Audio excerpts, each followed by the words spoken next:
How about that? Hello, everyone. No, I'm happy, thank you. Thank you for coming today to a full house. It's my enormous privilege to welcome Professor George Whitesides to EPFL. I'll keep the introduction short. Many of you know how he is one of the most influential living chemists, some say the most.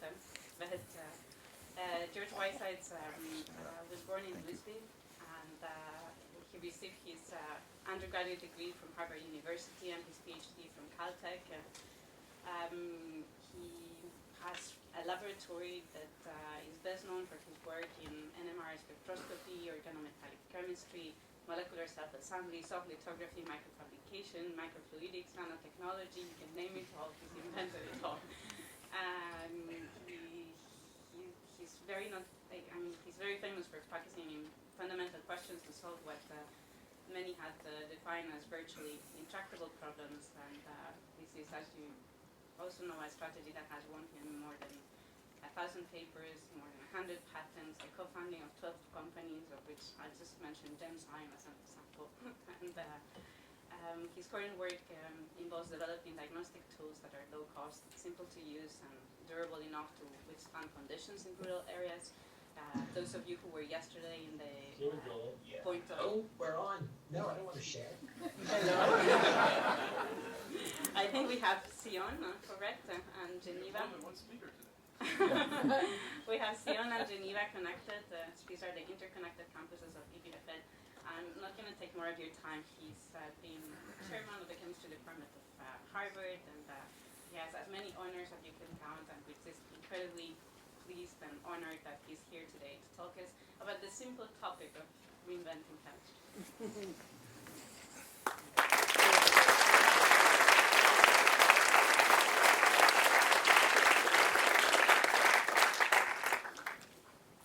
Let me start can you, those of you in the back, hear me? Yes? Okay. Let me start with an apology. I mean, I'm not much given to apologies, but I think it's good for the soul. When you come to a talk like this, you come expecting to hear new science and, good hard fact and things of that sort, what scientists do. And you don't want sort of sloppy slush. And this is going to be a talk which is mostly sloppy slush and not much in hard science. So and this is a piece of advice that I would give those of you who are younger, if you feel that you simply can't take it anymore and you're going to leave, do not do so quietly, but stand up, throw something on the floor, and then say, this is just dreck, and walk out. It makes a much better impression. People remember you. So this is going to be on the subject, the title is Reinventing Chemistry. And I know that some of you, many of you are probably biologists or bioengineers or other things, and the topic is going to be chemistry in significant part because I know more about the subject than I do others. But what I would say is that the general problems that I want to discuss with you, and this is really conversation as much as anything else, are common to all the fields. So in different ways. But there is an interesting point. I want you to know that I now have a law in physics named after me. This is the Whitesides law. And the Whitesides law was put together by a very good physicist at NYU. And it says that interest is proportional to 1 over the state of maturity of a field. Now you can draw your own inferences, and I would draw the inference that you go from physics to chemistry to biology. And I won't say which way, so you figure that out on your own.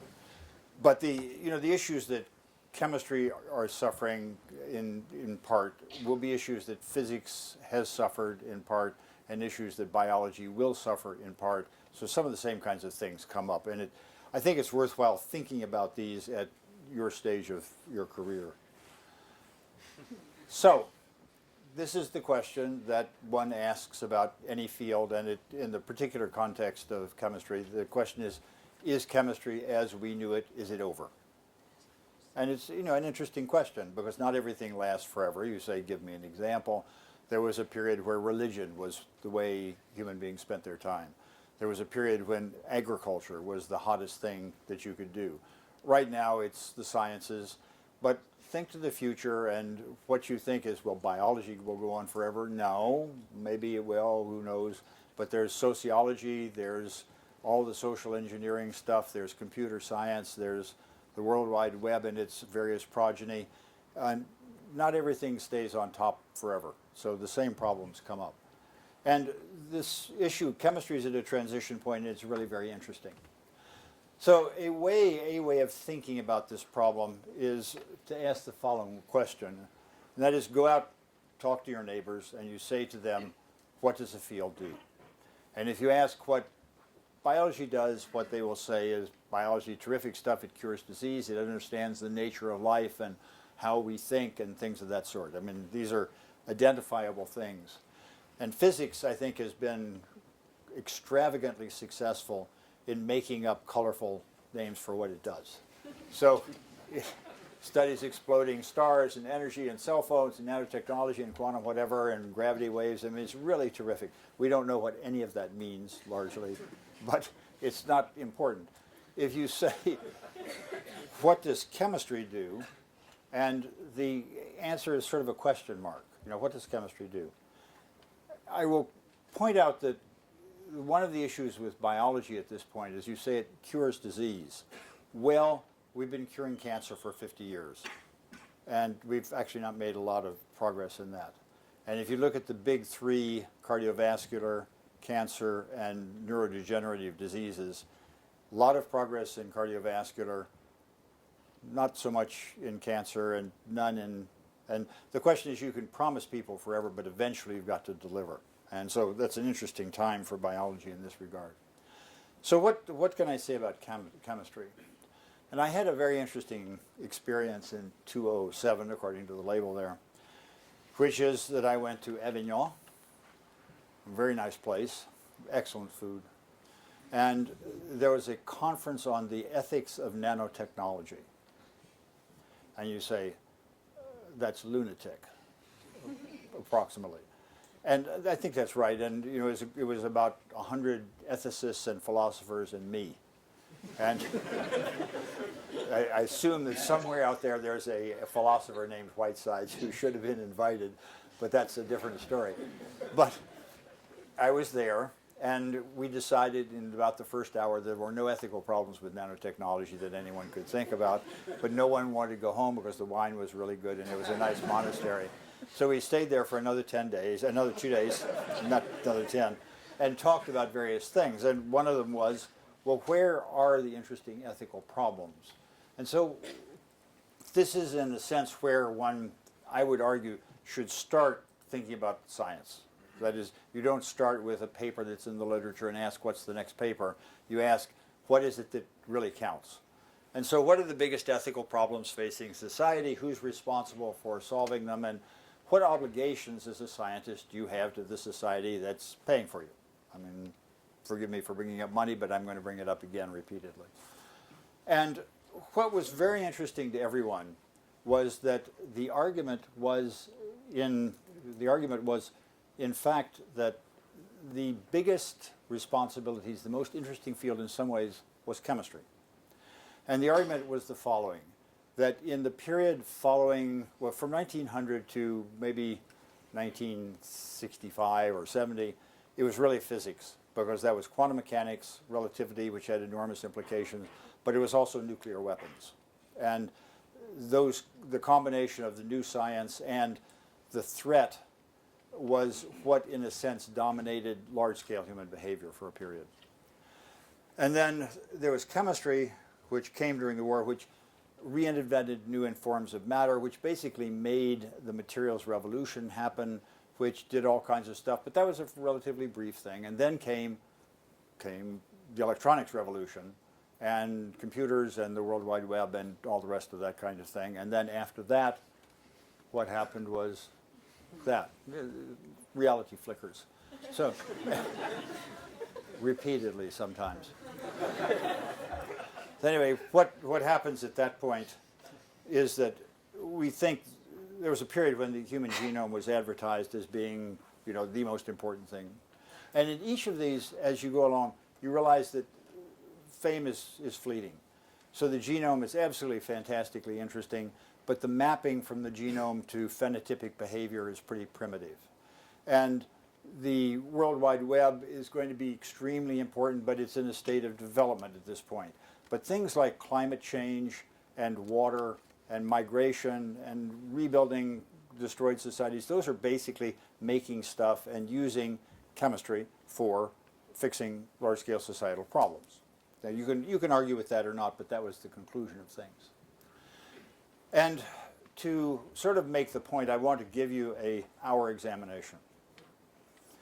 And the hour examination has 3 questions only. And the first one for 60% is to recreate the world of chemicals and derived materials, that is everything we work with, using only CO2, hydrogen, heat, and electrons.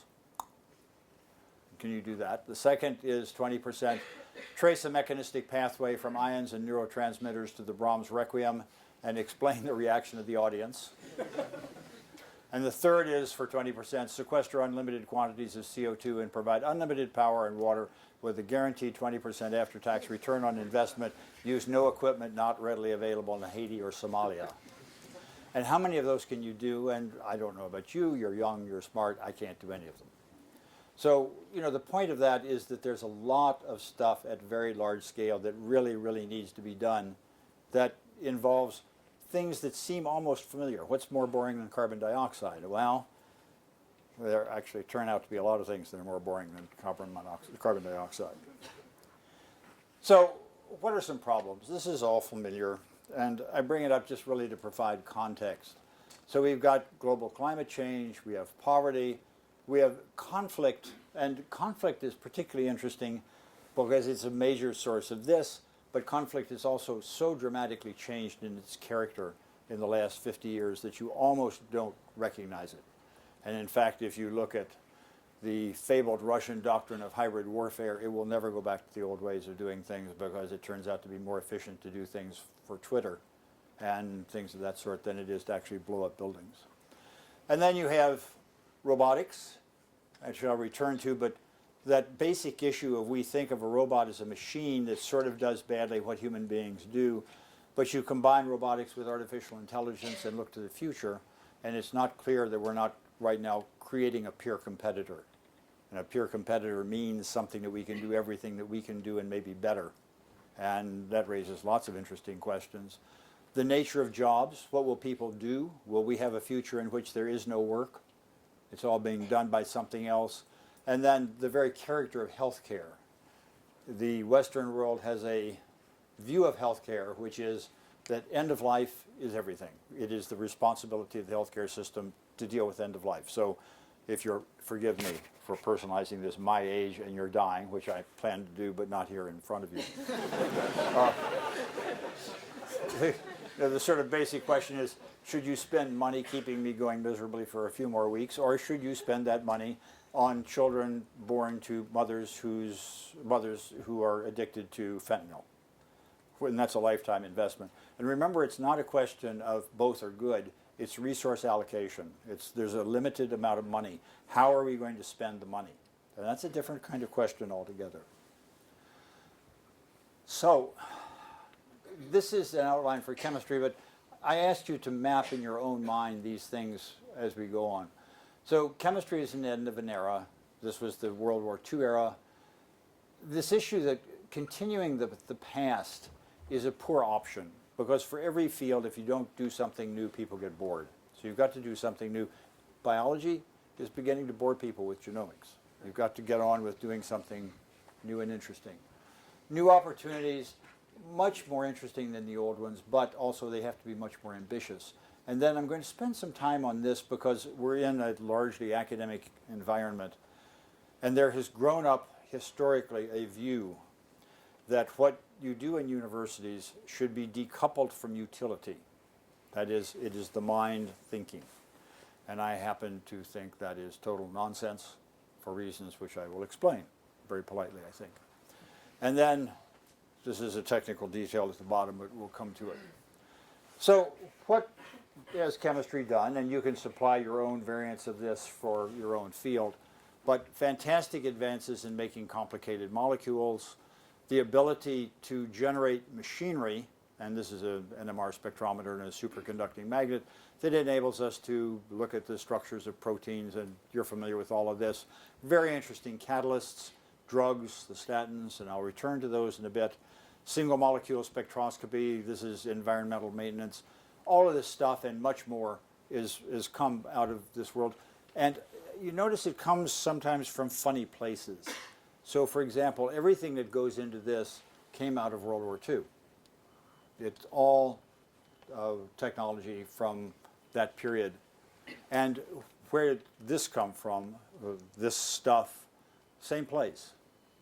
And so tracing, I'm not a great admirer of history of science, but I do argue that it's worth the effort for those of you who are young to learn a little bit about your field, because there are surprises in it. When you look at where things came from, it's not always what you think, and there's instruction in that. Then there's a second question that comes up at this point, and this is a key one for universities and every field. Your salary, I hope you get salaries, I assume you get salaries. Your salaries are paid by somebody, and it's probably mostly paid for by the government. Now, in return for that, you presumably have a responsibility. I mean, the money just doesn't fall like rain from heaven, it calls from somewhere. And who are you responsible to? And there are a couple of different intellectual models for this. There's one that says, if you're in a corporation, doing industrial research, you are responsible to stockholders. If you're here, we're responsible in a complicated way to society, or maybe to taxpayers, or we have become sufficiently marginally corrupt that we begin to think we're responsible to peer reviewers, or maybe to no one altogether, and we just deserve it because we're really, really nice people. Now, I will say that because I don't know you very well, I'm willing to believe as a starting hypothesis that you're really, really nice people, but I want you to know that I'm not, and that's an important part of what goes on here. So here's the model, and you may disagree with this, but I actually think it's an important part of the ethics of science. Where does the money come from? It comes from taxpayers. Taxpayers pay money for two reasons. The first is they go to jail if they don't. And the second is that there is underlying the behavior of taxpayers a belief that their money is used to some benefit for them, that comes out better. And so they pay money to the government. The government gives a very tiny amount of it to universities. Very tiny amount. It's really distressing how little. But the fact is, these universities don't do anything that taxpayers can understand. I mean, this is really a problem. So what happens instead is that universities interact through knowledge, through training people, through transferring technology to corporations. Corporations make products, and the products provide a benefit which the taxpayer sees. And the difficulty with this pathway, which I think says that we are responsible to taxpayers, is that it's not obvious to the people who are paying the bill how this all fits together. And it's actually not perfectly transparent to anyone. But nonetheless, I think it's important for us all to recognize, as scientists supported by taxpayers and government, that we are responsible to somebody, and if you follow the money back, you get to taxpayers. That's okay. Now, there's another funny misperception, and this is true in both biology and chemistry. Physics is a little bit more complicated. The model that I think many people have as to how this scheme that I showed you in the last slide works is the following: that you have government and you have university and industry, and money appears from nowhere. I mean, it appears magically out of the atmosphere. It goes to the university. The university thinks deep thoughts and creates knowledge in people, and then a little bit of this dribbles off into industry, which mostly deals with the government through law and regulation and taxes. And industry makes product solutions to problems, and university produces people and knowledge. And that's the sort of starting model. And actually, it has virtually nothing to do with reality. What is closer to the truth is this: the taxpayers pay taxes to the government. It is true that government regulates industry. Law and regulation is the principal way of doing things here. And it is true that industry pays taxes, and some part of it goes here. But then if you look at what actually happens, it turns out, or it has turned out, that the interaction in terms of knowledge between university and industry is very close. And I'll give you some examples. Quantum mechanics was certainly a university invention, discovery, primarily in physics. Crystallography was same thing, sort of a mixture, but the apparatus used in crystallography wouldn't be useful in universities if it hadn't been refined by commercial producers. The same is true of NMR spectroscopy. NMR would be of no use if you had to build your own superconducting magnet. So there was a connection between the two. The restriction endonucleases that started genetic engineering were made for a profit by Applied Bio. And then synthetic methods were, of course, a wonderful discovery of the human mind, but they were mostly made to make drugs, and that was the principal application of this for a long while. But then if you look at industrial discoveries, and it's sort of an interesting look. Olefin dismutation, for example, was a reaction, catalytic reaction, that was the basis of the Nobel Prize to Barry Sharpless, whenever it was, 10 or 15 years ago. It was practiced in 1960 at a scale of 10 to the 6 pounds per year by Shell. It was called the Shell olefin process. So it was invented by Shell, developed by a number of things. It went, for a variety of reasons, into DuPont, and then Barry learned about it in DuPont and developed it brilliantly with, brilliantly with other people. I'm mixing up two things. Olefin dismutation was this, catalytic epoxidation was Barry, this was Bob Grubbs. But the basic idea is that the fundamental science for both this reaction and this reaction were actually invented in industry and then transferred to the university. And so the fundamental discovery was done elsewhere for money. And the end-stage development, which was absolutely fascinating in both cases, were done here. The superacid process, which got George Olah his Nobel Prize, was based on the fact that George worked for, I forget, one of the petroleum companies, and he knew about the cracking of petroleum in crackers, which are silica alumina supporting platinum.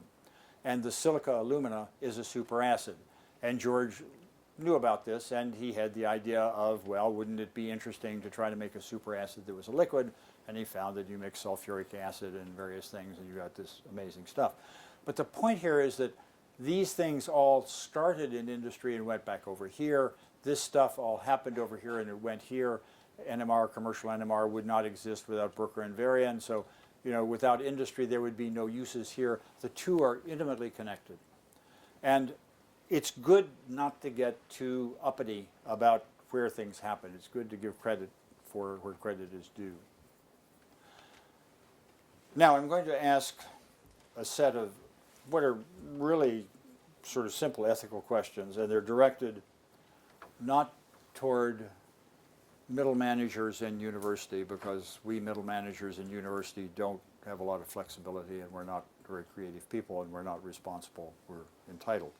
But this is for those of you who are young, and for people who are in corporate managers or directors.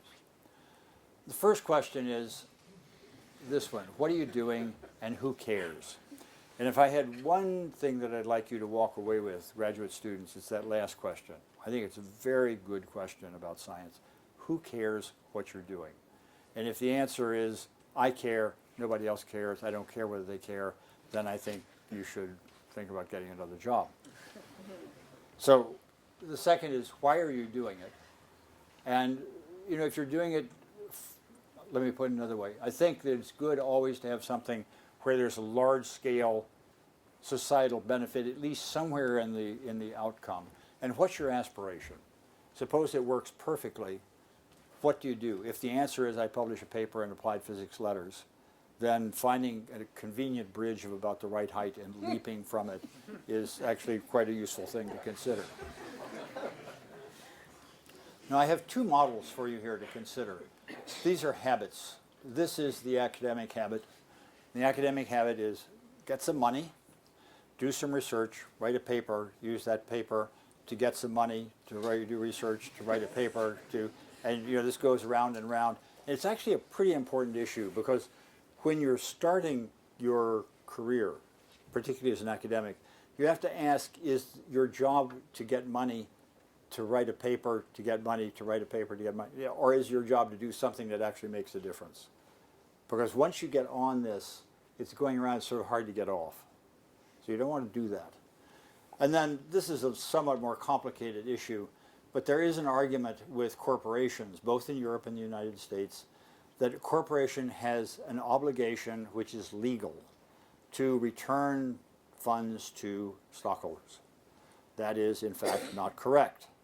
A corporation, particularly in the United States, is regarded as an individual, and the responsibility of the stockholders, of the board of directors, is to maximize the benefit of this individual called a corporation.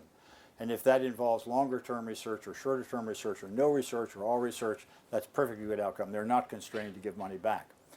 Why is that relevant? And the answer is that right now, right at the moment, the almost universal US, Japanese, and European corporate model is one in which if money comes in, it's supposed to go back to the stockholders, not be invested in a longer-term activity, which is research and development. So Wall Street, regarded as the arbiter of how things work, regards regards money spent on R&D as an expense, meaning you never get anything back from it, rather than investment, which means that you do get something back from it. It's a real problem. It's one we have to face. Now, this is very interesting. If you're in industry, or in fact in some of what we do, and you want to do something that's innovative, you don't exactly know how to do it, you don't even know what the word means exactly, innovative, where do you go for advice? And an entire industry has grown up providing advice usually for a fee. And a champion of this is my colleague, Clay Christensen.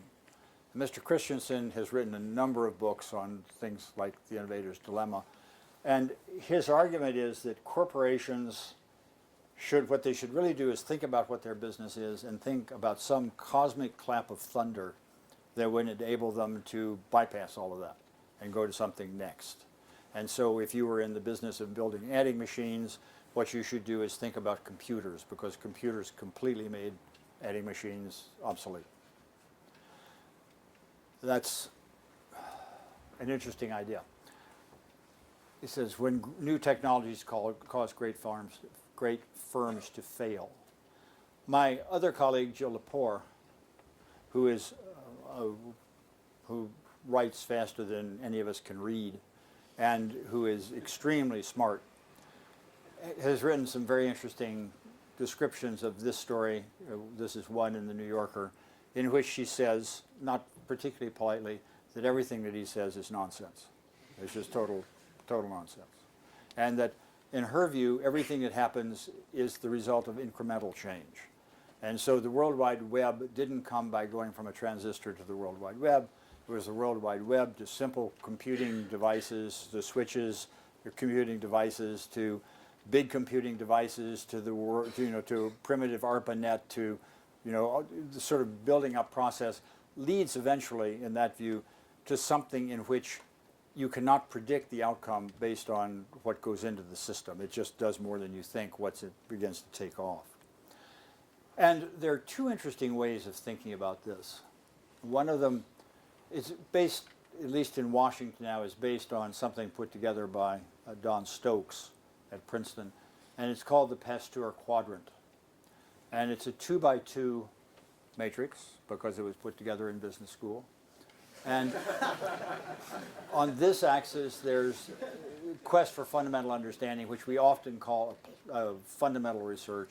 And here is consideration of use, which we often call applied research. I hate these two words because they're completely incorrect in what they connote. But to sort of personalize things, this pure basic research was given the name Bohr, because Bohr did not care about applications. Pure applied research was given the name Edison, because Edison actually really didn't like research. I mean, he was violently opposed to research, and he thought that the way one did research, if you wanted to make a filament that glowed more brightly, you had a warehouse that had bamboo and silk and ox hooves and all kinds of stuff, and you just invented about a bunch of these things, and that was how you did it. And then the third category is this one up here. And this is the one really to pay attention to, and this is called the Pasteur quadrant. And the idea, why Pasteur? Pasteur, of course, developed pasteurization, and he's often given the name the father of applied microbiology. He was also one of the first people to do vaccination, and from that basis is considered one of the founders of applied immunology. And his argument was that what you do is to find a societal need which is really important that we can't fix. So how do we handle public health, or what do we do about CO2? And then you look at that problem and you ask what science needs to be involved in order to solve that. So it's the idea of problem-driven fundamental science. And that arguably, no, let's not say arguably because I tend to be firm but not necessarily right. That's the point of view that I take. I point out in this diagram that there's a blank here, and this blank is commonly called in Washington the university quadrant, which is the characteristic that it's low in interest from a fundamental point of view and low in interest from the point of view of utility. That's not actually where you want to be. We want to be somewhere else.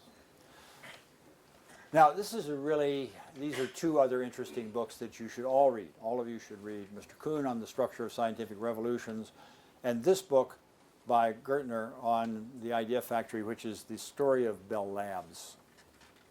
And both of these have interesting points to them.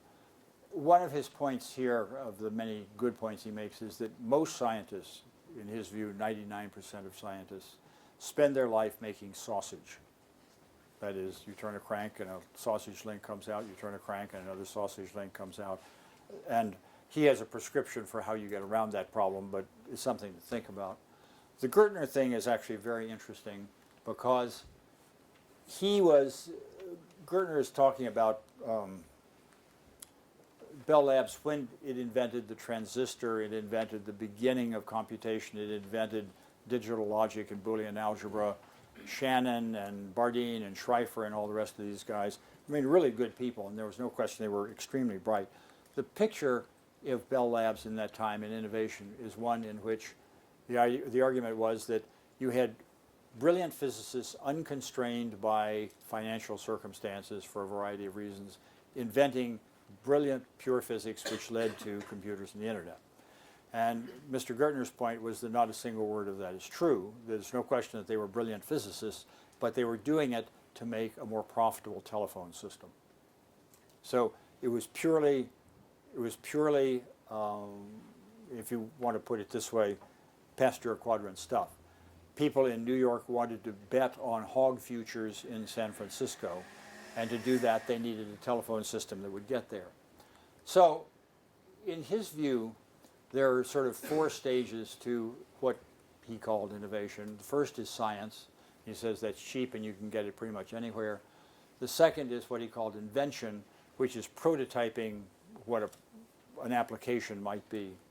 The third is development, by which he meant the difficult and expensive process of doing manufacturing, freeze, final design, all the rest of those kinds of things. And it is hard and expensive. And then the last phase was this. And his point was that if you go to here, what you have is a product, and as he put it gently, the value of the product is zero. And the only thing that counts is this last stage, that is the market.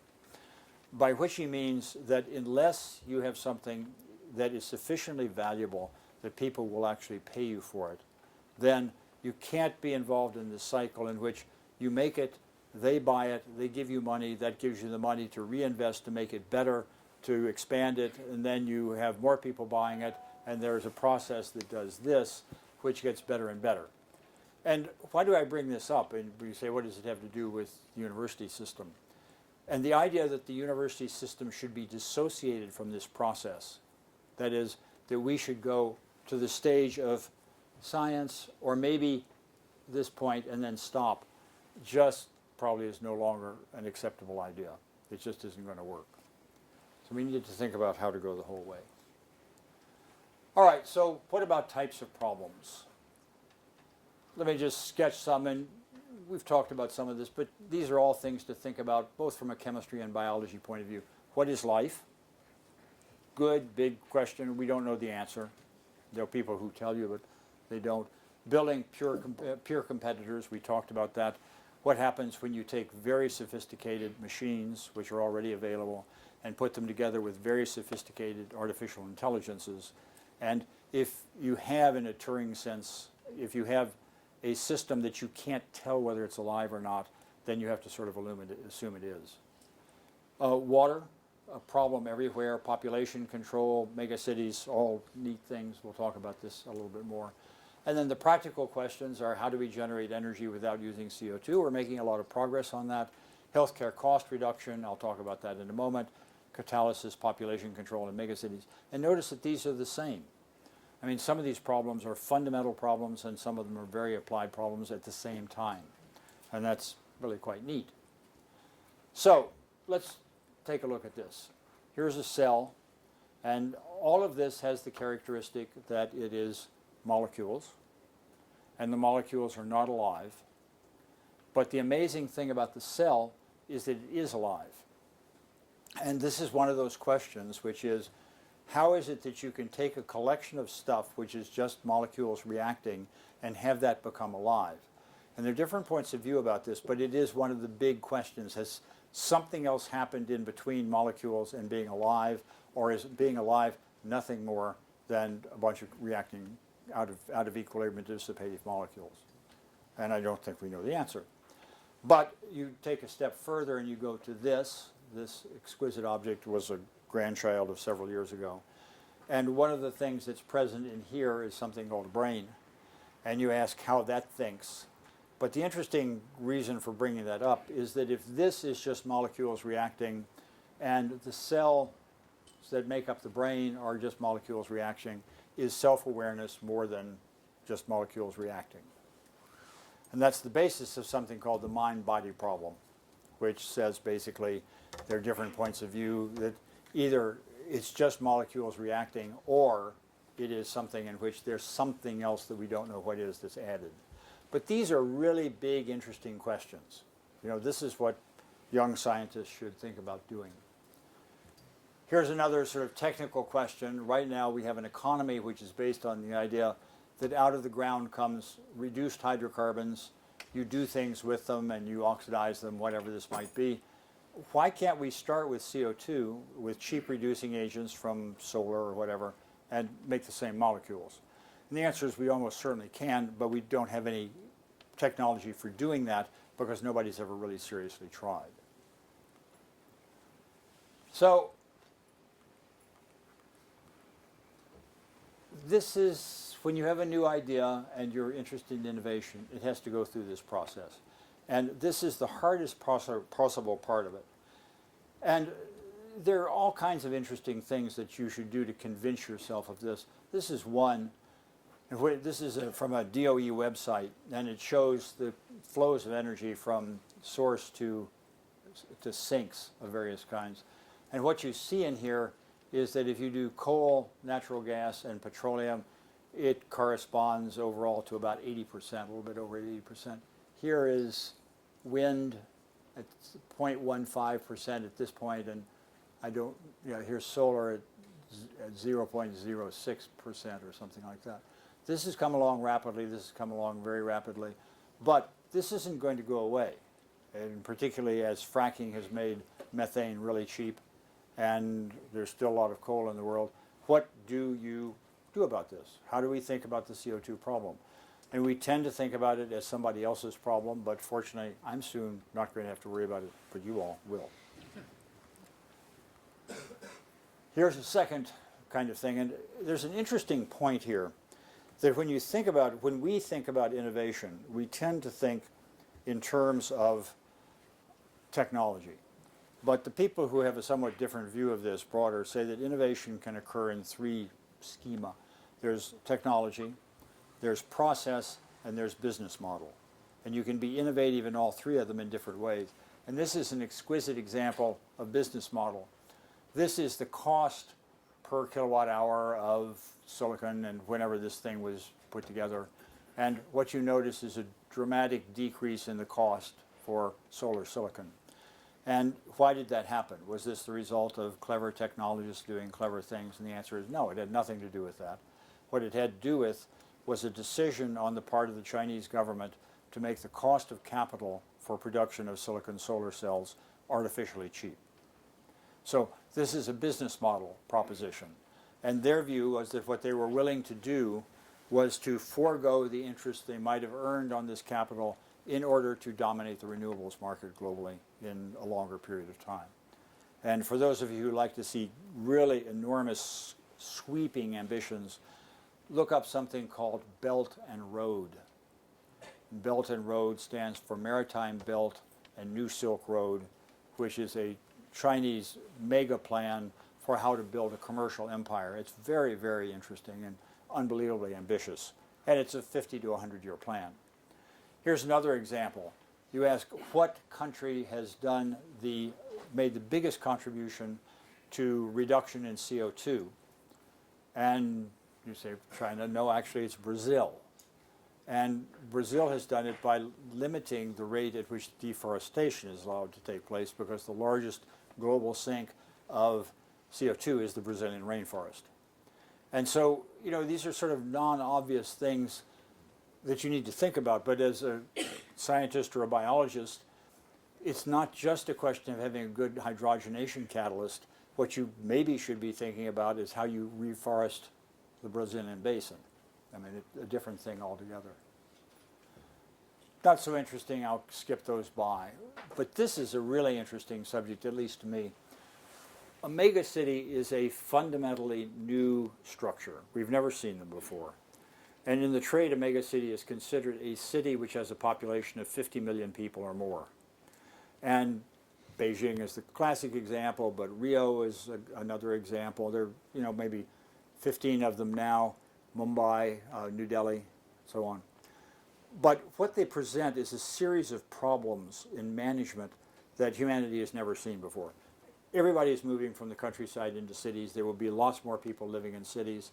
And you say, if you're the mayor of one of these things, you have the job of providing energy, protection from epidemics, waste disposal, amusement, transportation, food, all the rest of this stuff. How do you do it? And we don't have any idea how to do it. But it's going to be some combination of sensors everywhere, reporting everything that's going on in the city. Everything is going to be talking to everything else, and somehow this is going to be summarized for the people who have the job of running the city. I mean, what I say I think is correct, but it has no meaning as I've said it, because the detail that goes into making that work has to be done. But if you're interested in sensors, which is a pretty limited thing to be interested in, here's a sensor problem of enormous magnitude and interest, which we will have to solve one way or another.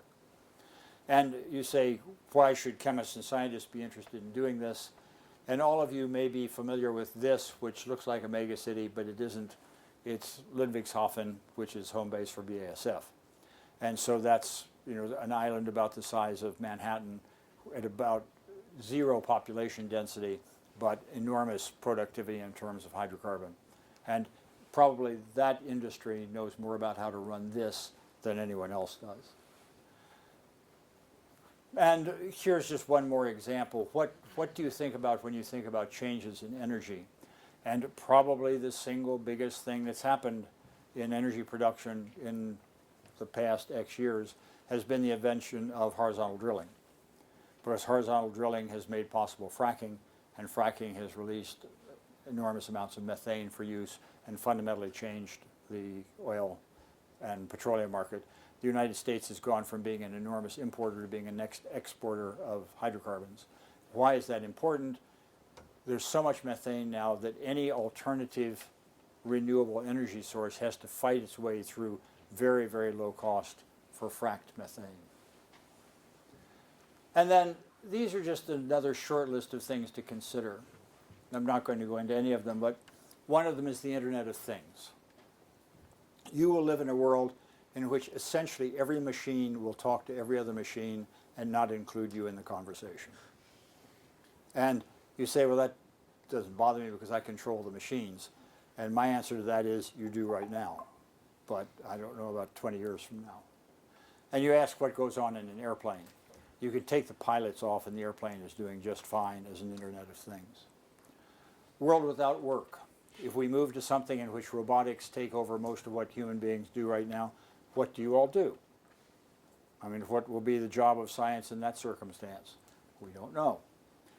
Illness is incurable and chronic. The thing that is likely, a thing that is likely to happen, and you see it happening already, is that many things that used to be terminal diseases have been brought under control in the sense that they've been converted into chronic diseases. And although it's not typical, but HIV is a great example. You have HIV, now it's something you can live with lifelong, but you never get rid of HIV. I mean, it's there. So what happens when heart disease, cancer, and neurodegenerative disease become chronic? Well, we get an older and older population, everybody's sick. And what does that world look like? Groupthink is an alternative to individual creativity. All of you who are out there think in a fundamentally different way than I do, because you all talk to one another all the time. And you talk to one another not necessarily face to face. And we don't know what the society looks like, which has that kind of characteristic, where everybody's in communication with everybody, but not in a way that leads to this. Fully engineered life, you biologists will take care of that. Many different kinds of peer competitors. So robots, but hybrids of robots and people, deep learning, the biological entities that are biological, part robotic, all this is coming along, and pretty rapidly. And then this mind-body problem that we were thinking about, you see the first steps of it now in terms of machines that have the characteristic that you think about something and a robotic arm across the room moves. And this is, it works pretty well, surprisingly. So, many wonderful problems. Partners that have moved apart because of capitalism and probably have to be put back together again. And both university and industry have retreated from curiosity. We tend to look under the light where the light is brightest. So genomics or organic synthesis or whatever that happens to be. And is there a common language? Well, we've talked about this. I'm sorry, this is out of place and we'll pass by it. So one part of this, oddly enough, is if you go through this schema, which we've talked about, industry has been concerned with profit, university has been concerned with grants.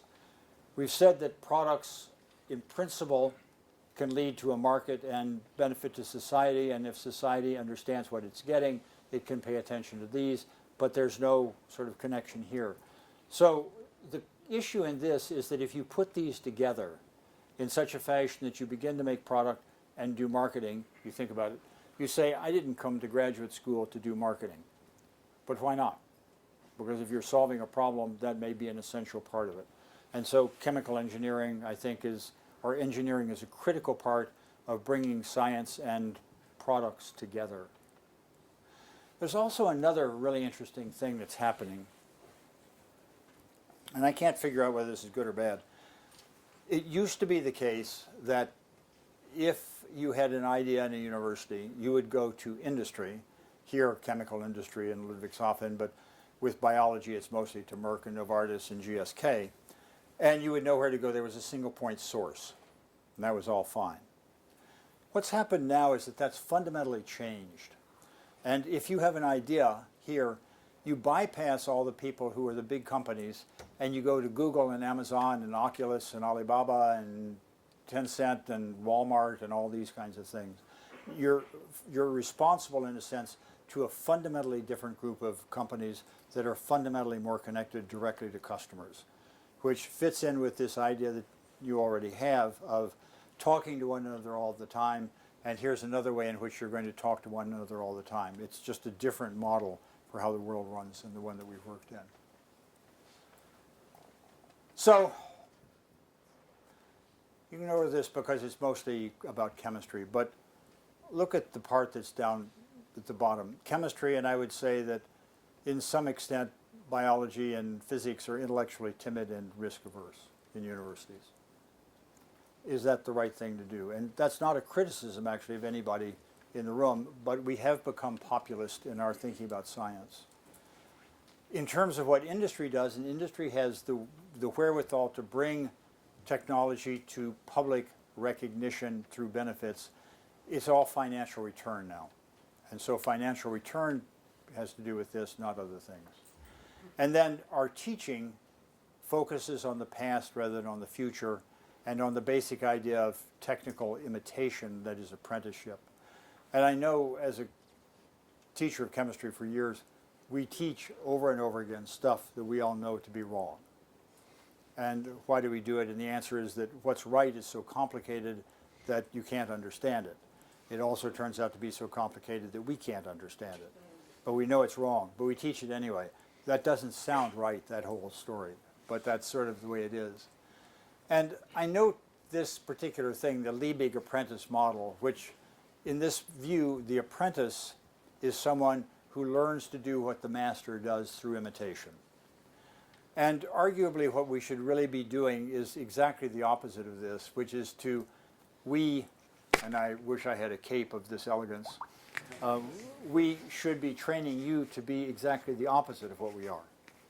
Because that fundamental idea of you're going to be living in a world which we don't know anything about, and so it's only going to be you who can do it. And the question that's here is, I think, a really important one for us all. This comes back to the question that I've raised of fundamental research versus applied research. And much of what we now call the research university is based on the work of Vannevar Bush, who wrote a document at the end of World War II called The Endless Frontier, in which he said there is a justification for federal investment in research based on its utility in defense, jobs, and health. It had nothing to do with fundamental research. It had to do with these three topics. So our counter is, well, in research we in universities do work that is creative and fundamental. But the question for you to think about is how much of the research that you know in universities is really creative and fundamental? And I would argue it's not very much. So why have we gotten there? And it's partially this. And the peer review system, which we've grown to know and love, is basically a recipe for populism in science, not for elitism. And then a final thought for you who are beginning, and that this is a game theoretic approach to being successful, 2 by 2. And I'm going to phrase it in this fashion. Imagine that you can choose between a problem that's important or unimportant, and that you're successful or a failure in this particular project. And let's just walk through it. If you have an unimportant problem and you fail at it, you get what you deserve. So that's minus. If you have an unimportant problem and you succeed in it, you don't get any credit either because nobody cares. If you have an important problem and you fail at it, you still get credit because you've actually opened a door to something. And if you have an important problem and succeed, obviously you win here. But from a game theoretic point of view, don't worry in this analysis about whether you're successful or not successful. Worry about whether it's an important problem or an unimportant problem. And I actually believe that even in the finance-constrained world that we live in, this is correct. That is, if you pick big, interesting, unsolved problems and you go to work on it, it'll work out okay, one way or another. It might work out very much okay. And then there's one last little point. I live in Cambridge, and in Cambridge one is subjected to dinner parties. And in dinner parties you sit down next to someone and they look at you and they want to talk about feng shui, or they want to talk about, vegetarian diets or something like this. And that's okay. But they say to you, what do you do? And you say, well, I'm a chemist. And they say, well, that's nice. What does a chemist do? And you make it as simple as you can. And you say, well, I'm a chemist. I make statins, and statins block HMG-CoA reductase and act as anti-inflammatories. They're a major source of sales for the pharmaceutical industry. And you look up and the seat on both sides is empty. They've left. Now this is good, but if you'd like to keep them, there, all you have to say is something different. You say, I'm a chemist. What do chemists do? We change the way you die. And then at that point you have something. So what you have to think about a little bit is you're not talking to yourself, you're not talking to your colleagues when we in science talk to our supporters who are the taxpayers. You have to phrase things in terms that are vivid enough that they can understand them. And it's actually interesting to do, and it's more fun to do than you can imagine, but don't fall back on what you've read in a book. Thank you.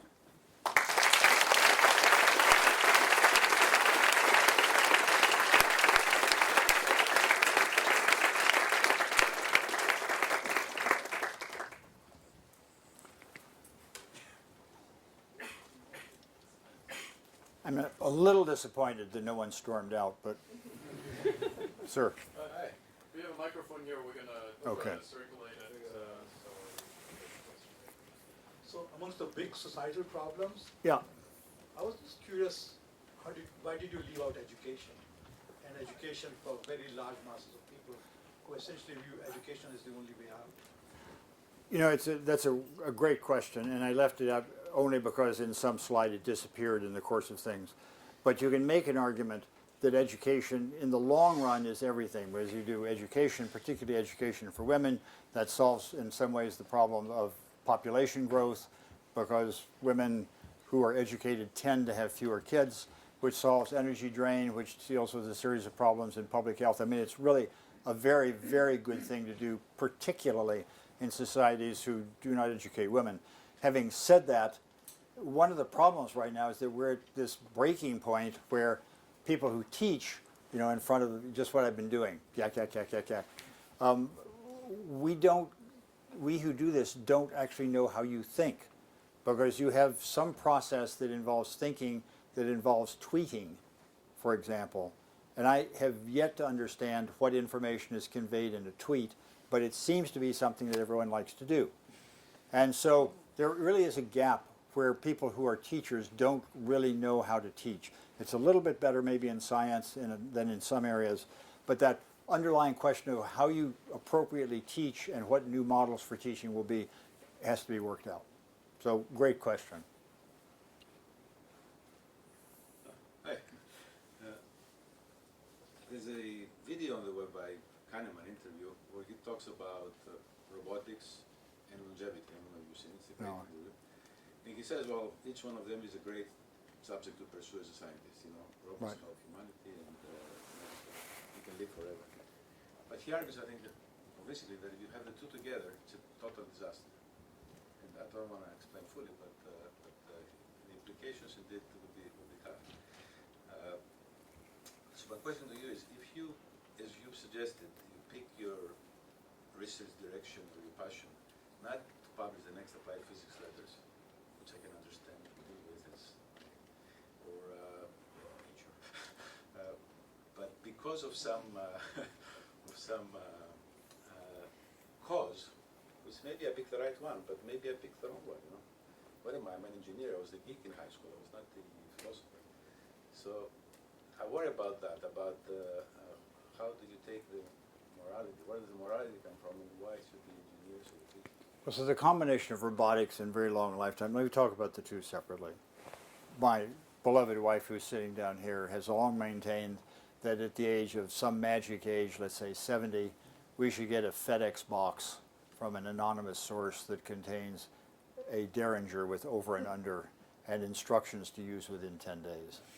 And that, I think we may have to come to something of that sort. If you live long enough, particularly if living involves living with chronic disability, it's unbelievably expensive and not necessarily pleasant, so why do that? The robotic issue is actually very complicated. And one of the interesting cases to look at past robotics. And there was a robotic invention in the 1930s, which was, people didn't think very much of it, but it's an example of something. It was the washing machine and the dishwasher, which took half of the population of the developed world, otherwise known as women, and released them from washing dirty dishes and diapers and things of that sort, and let them be teachers and CEOs and whatever they went off to be. But what the society needs to do is to destroy jobs that are really interesting and not good for people and replace them with jobs that are really interesting and good for people.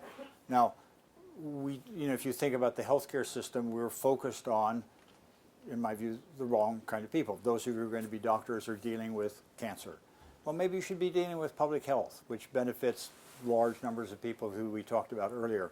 This kind of rethinking of what the point is, I think, is helped a lot by asking how do we do it for the benefit of the society rather than doing it in such a fashion that it leads to bad outcomes. So it's exactly the right kind of question, and the reason why I think that those of you who are beginning your career should think through what you're doing from the point of view of difficult ethical questions, not from the point of view of the next paper in Phys Roulette.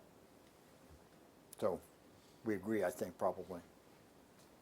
No, you don't have to say that you agree, even out of politeness, but We've had a lot of discussions there. Yeah. It's early morning right, breakfast. exactly.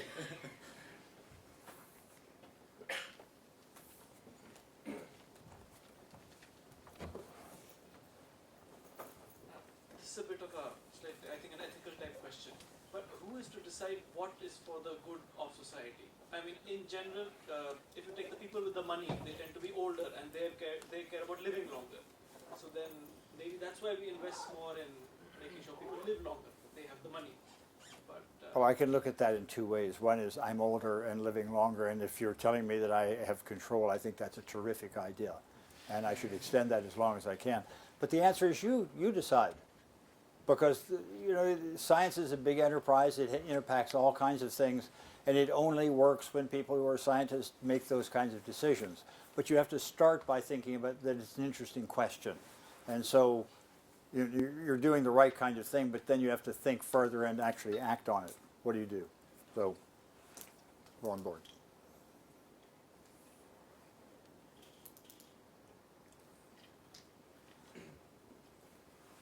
Maybe a bit of a small question. So you mentioned the fields of physics, chemistry, and biology.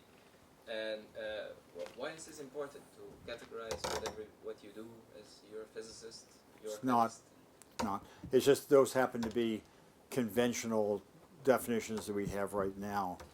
Some people occasionally ask me if I were starting over again, what would I do? And what I would do is a combination of statistical mechanics and sociology. Because I think that it will be possible with the internet to get data of sufficient numbers and qualities that you can begin to build a statistical mechanics of human behavior.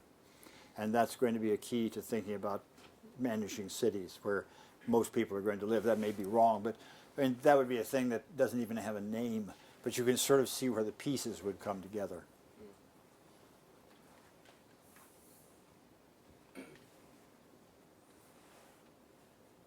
Any other questions?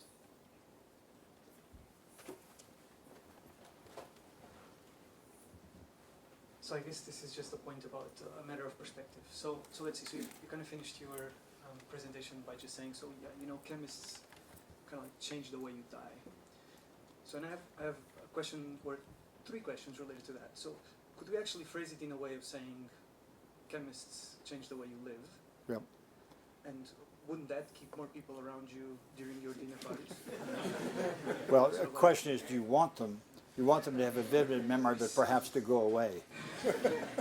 So, I mean, I had a long argument with Peter Gerlitz about this exactly, and he said it had to be live and die or something like that. But basically, die is more vivid, it catches more attention. So, Well, but I guess then if we look at your matrix 2 by 2, then I guess if you talk about life, then you're more in the sector of Pasteur, right, rather than the empty sector, I would imagine. one of the very interesting issues about that, yes, but one of the very interesting issues is that becoming alive, that process of, from fertilization of an ovum to early, we spend a lot of time on that. We spend actually rather little time understanding what the process of dying is, the fundamental biology of it. And there are people who are very familiar with it from an operating point of view, but that's not quite the same thing as understanding what death is in a broader sense. And I'm not sure that it's not easier to deal with that problem in some ways than the first part of the problem. So it's an interesting subject, but if you look at the amount of effort that goes into studying being alive and the amount of effort that goes into studying becoming dead, it's way out of proportion. Thank you.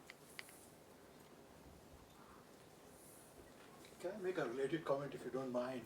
And I would love to get your reaction on We'll, that. we'll see whether I mind after you make a comment.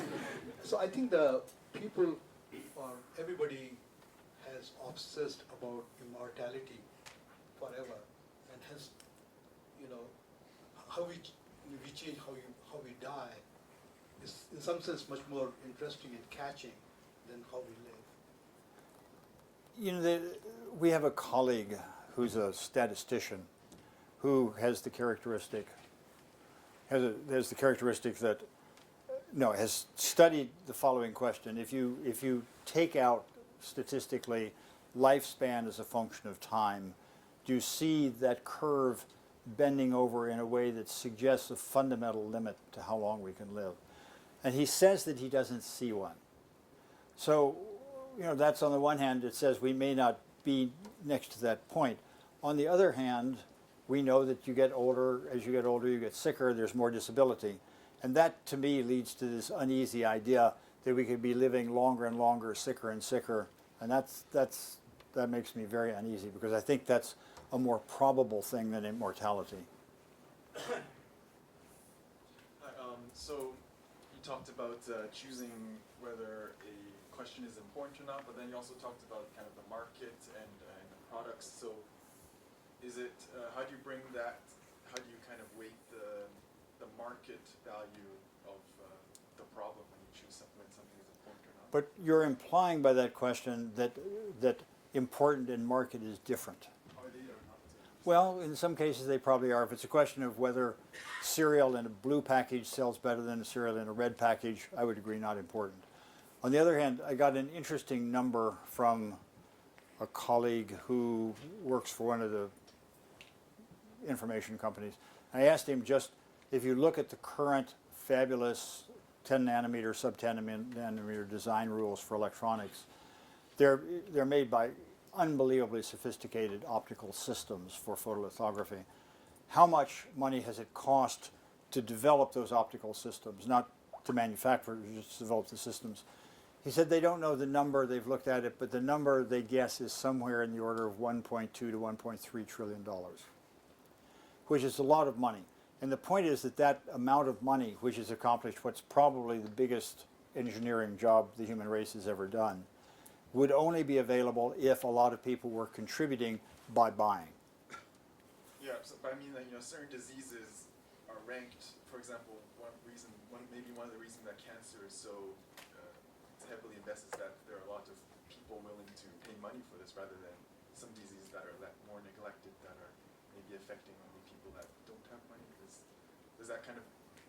Yeah, I mean, that's saying that the medical system is in fact a, how do I put this politely, tool of capitalism. And is the patient actually important in medicine to doctors? It certainly is. But in the broad scheme of things, what drugs are developed, and the drugs that are developed are largely drugs that are profitable rather than drugs that necessarily directly benefit people. And that's a, you know, it's a very interesting ethical issue. And is cancer actually more important than babies born with neonatal addiction? You briefly alluded in your talk about scientific populism and the peer review system. And I would like to ask about whether, for instance, prizes, like in particular, for example, the Nobel Prize, let's say, whether prizes and things like that, whether rewards, this kind of rewards, prizes to scientists, whether this is something detrimental for science, for the scientific progress, or if it's something positive. Yeah, you know, the question for those of you who might not have heard it is, do prizes and things like that actually provide the right incentives? And it's a really, I don't know the answer. Most people like to have a sense that they're going in a direction that their peers admire. You know, none of us really work well alone. If you're in industry, you have a P&L, profit and loss statement, that allows you to keep track. If you're in university, it's actually rather hard to know whether, maybe you've written 500 papers, but are they 500 pieces of trash, or does it actually make a difference? And sometimes you get an answer on that. I've always found the Nobel Prizes sort of bemusing. Sometimes they make lots of sense, sometimes I have no clue of why that particular thing got a prize. But I don't know that that's so important. do gold stars in the center of your forehead make sense? And again, my wife, who is my source of common sense, thinks that grown-ups should not get gold stars. She thinks that's for children. But I don't know what else we do to sort of make the case that we're moving forward other than to have a measure of peer recognition, which is a prize. So if you can think of a better idea, what I am convinced of is that a paper in Science and Nature doesn't necessarily make you a better person or even smarter.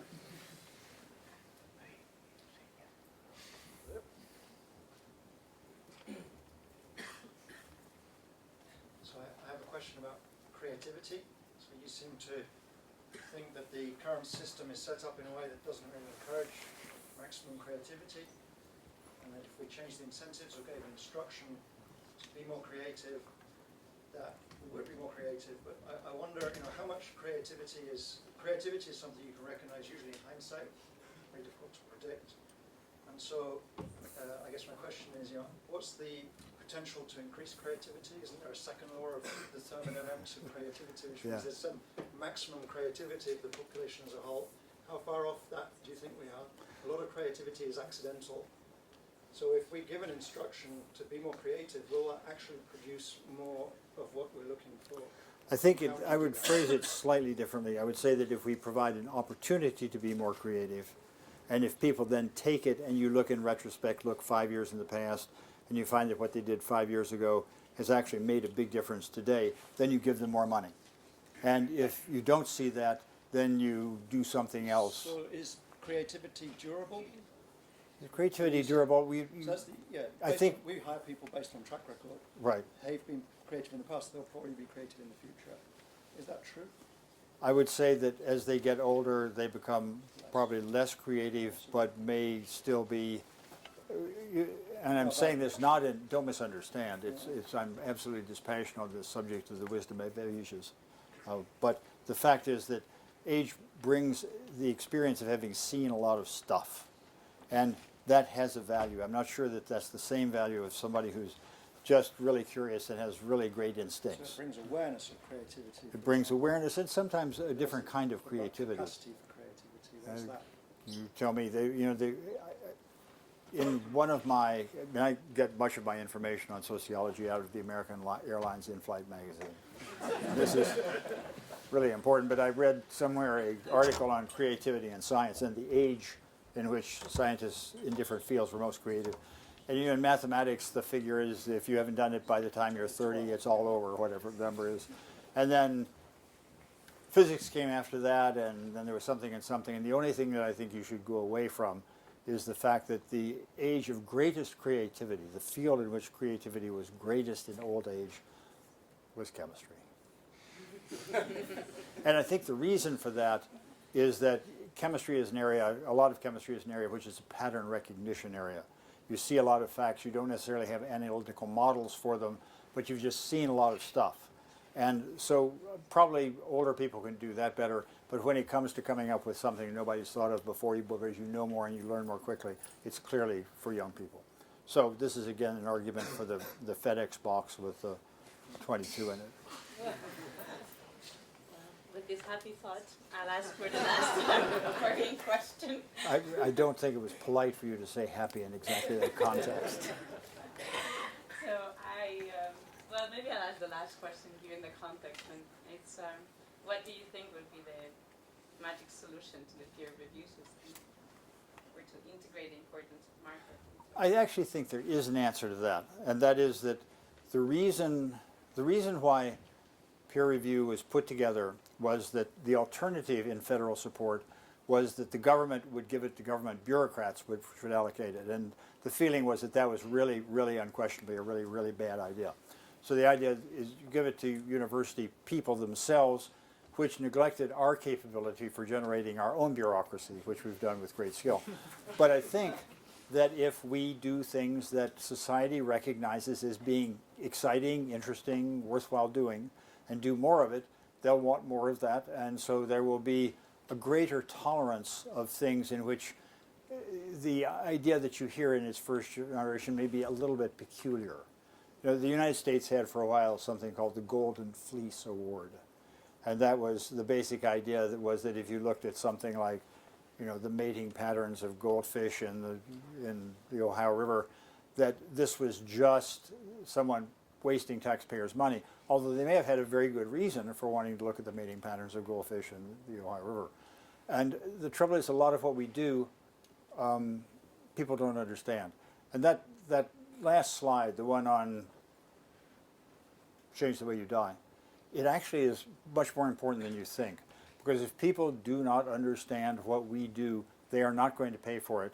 And if they're not paying for it, they're going to ask Congress over and over again, or your regulators in the EU, to be careful with these guys. You know, they're taking the money, they're using it for an entitlement, and we're not getting anything back. And that's not a good arrangement. So you get what you pay for. And if we don't give something back, they're not going to pay for us. How do you incorporate back the public into the decision? What? How do you incorporate back the public into the decision? With the wallet? Well, I'll tell you what. When it comes to wallet, if with your wonderful salary from here you feel you would like to pay for some of my research, I take both Amex and checks. Thank you very much to everyone.